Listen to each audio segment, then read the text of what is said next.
എല്ലാ പേർക്കും നമസ്കാരം. ഇന്നത്തെ പ്രധാന വാർത്തകളിലേക്ക് സ്വാഗതം. വാർത്തകൾ വായിക്കുന്നത് പ്രിയങ്ക. ഷിബു സോറൻ അന്തരിച്ചു. 81 വയസ്സായിരുന്നു. മുൻ കേന്ദ്രമന്ത്രി, 3 തവണ ജാർഖണ്ഡ് മുഖ്യമന്ത്രി. ഡൽഹിയിൽ എംപിയുടെ മാല പൊട്ടിച്ചു. തമിഴ്മാഗിൽ നിന്നുള്ള ആർ സുധയുടെ മാല പൊട്ടിച്ചത് പ്രഭാത നടത്തത്തിനിടെ.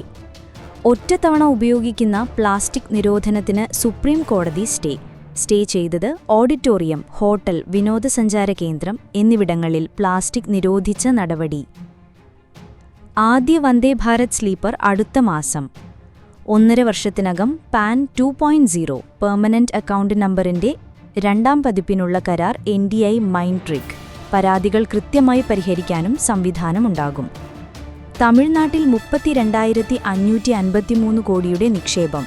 തമിഴ്നാട് സർക്കാർ നടത്തിയ നിക്ഷേപ സംഗമം വഴി 32,553.85 കോടി രൂപയുടെ 41 ധാരണാപത്രങ്ങളിൽ ഒപ്പുവച്ചു. എല്ലാ ജില്ലകളിലും കനത്ത മഴയ്ക്ക് സാധ്യത. വാദത്തിലുറച്ച് അടൂർ. പരാതി പ്രതിഷേധം. പോലീസിനോട് റിപ്പോർട്ട് തേടി പട്ടിക വിഭാഗ കമ്മീഷൻ. 77 റെയിൽവേ മേൽപ്പാലങ്ങൾ സ്ഥലം ഏറ്റെടുത്ത് നൽകാൻ സംസ്ഥാനം. UK സർക്കാരിന്റെ ഇക്കണോമിക്സ് ആൻഡ് സോഷ്യൽ റീസർച്ച് കൗൺസിലിന്റെ ഗവേഷണ ഫെലോഷിപ്പ് 2 കോടി രൂപ. കണ്ണൂർ സ്വദേശിനി മഞ്ജിമയ്ക്ക്. ADGP MR Ajith Kumar excise കമ്മീഷണറായി ചുമതലയേറ്റു.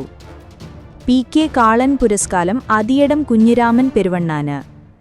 ചലച്ചിത്ര വികസന കോർപ്പറേഷൻ നൽകുന്ന 1.5 കോടി രൂപയുടെ ധനസഹായത്തോടെ ഇതുവരെ പുറത്തിറങ്ങിയത് 8 സിനിമകൾ. ഇതിൽ രാജ്യാന്തര ചലച്ചിത്രമേളയിൽ ഇടം പിടിച്ചവയും. വോട്ടർ പട്ടികയിൽ പേര് ചേർക്കൽ വ്യാഴാഴ്ച വരെ. പൊട്ടാഷ്യം ഡയമോണിയം സൾഫേറ്റും അടുത്തയാഴ്ച. വളം ഇറക്കുമതിക്ക് തടസ്സമായത് യുദ്ധമുൾപ്പെടെയുള്ള പ്രശ്നങ്ങൾ. ശ്രീകൃഷ്ണപുരം സുബ്രതോ കപ്പ് വനിതാ ഫുട്ബോൾ ടൂർണമെന്റിന് തുടക്കം. പാലക്കാട് ജില്ലാ അത്ലറ്റിക്സ് ചാമ്പ്യൻഷിപ്പ് 8 മുതൽ.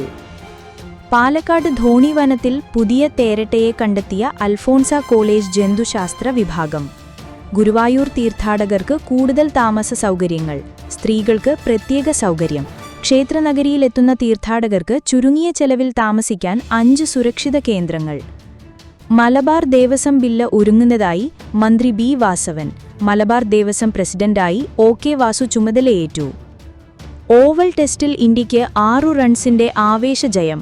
5 മത്സര ടെസ്റ്റ് പരമ്പര സമനിലയിൽ അവസാനിച്ചു. Muhammad Siraj player of the match. SC/ST ചലച്ചിത്ര നിർമ്മാതാക്കൾക്കായുള്ള കേരള സർക്കാർ പദ്ധതിയെക്കുറിച്ചുള്ള അടൂർ ഗോപാലകൃഷ്ണന്റെ പരാമർശം കൊടുങ്കാട്ടായി. അദ്ദേഹത്തിനെതിരെ പരാതി. ബജ്രംഗ് ദൾ നേതാവ് ജ്യോതി ശർമ്മയ്ക്കും പോലീസിനുമെതിരെ ആദിവാസി പെൺകുട്ടികൾ ഗുരുതരമായ ആരോപണങ്ങൾ ഉന്നയിക്കുന്നു. അടുത്ത അധ്യയന വർഷം മുതൽ അൺഎയ്ഡഡ് സ്കൂളുകൾക്ക് പൊതു സിലബസ് ആയിരിക്കും. V. ശിവൻകുട്ടി. മെസ്സിയുടെ നേതൃത്വത്തിലുള്ള അർജന്റീന ഫുട്ബോൾ ടീം ഷെഡ്യൂൾ തർക്കത്തെ തുടർന്ന് കേരളയാത്ര ഉപേക്ഷിച്ചുവെന്ന് സംസ്ഥാന മന്ത്രി പറഞ്ഞു. സിൻഡിക്കേറ്റ് റദ്ദാക്കിയതിനു ശേഷം രജിസ്ട്രാറുടെ സസ്പെൻഷൻ തുടരാനുള്ള VCയുടെ അധികാരത്തെ കേരള ഹൈക്കോടതി ചോദ്യം ചെയ്യുന്നു. പാലക്കാട് IIT അതിന്റെ തരത്തിലുള്ള ആദ്യത്തെ ഹ്യൂമൻ ലൈബ്രറിയിൽ ആളുകളെ പുസ്തകങ്ങളായി കടം കൊടുക്കുന്നു. US താരിഫുകൾക്കെതിരെ ട്രേഡ് യൂണിയനുകളും കർഷകരും ഓഗസ്റ്റ് 13-ന് രാജ്യവ്യാപകമായി പ്രതിഷേധ പരിപാടികൾ ആസൂത്രണം ചെയ്യുന്നു. UK-ഇന്ത്യ CTA കരാറിനെതിരെയാണ് പ്രതിഷേധം. ജലവായു നിയമങ്ങൾ പ്രകാരം നഷ്ടപരിഹാരം ചുമത്താൻ മലിനീകരണ നിയന്ത്രണ ബോർഡുകൾക്ക് അധികാരമുണ്ടെന്ന് സുപ്രീം കോടതി പറഞ്ഞു. ധർമ്മസ്ഥല കൂട്ടശവമാക്കൽ കേസിൽ 11ാമത്തെ ശ്മശാന സ്ഥലത്തിന് സമീപം മനുഷ്യ അസ്ഥികൂട അവശിഷ്ടങ്ങൾ SIT കണ്ടെത്തി.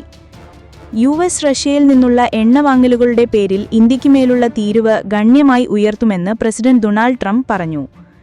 US പ്രതിനിധി മോസ്കോ സന്ദർശിക്കാനിരിക്കെ ട്രംപിന്റെ ആണവ വാചാടോപത്തെ ക്രെംലിൻ കുറച്ചു കാണിക്കുന്നു. ഇസ്രയേൽ സർക്കാർ രാജ്യത്തിന്റെ അറ്റോർണി ജനറലിനെ പുറത്താക്കാൻ വോട്ട് ചെയ്തു. മസ്ക് ട്രംപിനെ പിന്തുണച്ചതിനെ തുടർന്ന് ടെസ്ലയുടെ ബ്രാൻഡ് വിശ്വസ്തത തകർന്നുവെന്ന ഡേറ്റ കാണിക്കുന്നു. ശൈശവം മുതൽ വാർദ്ധക്യം വരെ ആരോഗ്യത്തെ ബാധിക്കുന്ന $1.5 ട്രില്യൺ പ്ലാസ്റ്റിക് പ്രതിസന്ധിയിലാണ് ലോകമെന്നാണ് റിപ്പോർട്ട് മുന്നറിയിപ്പ്.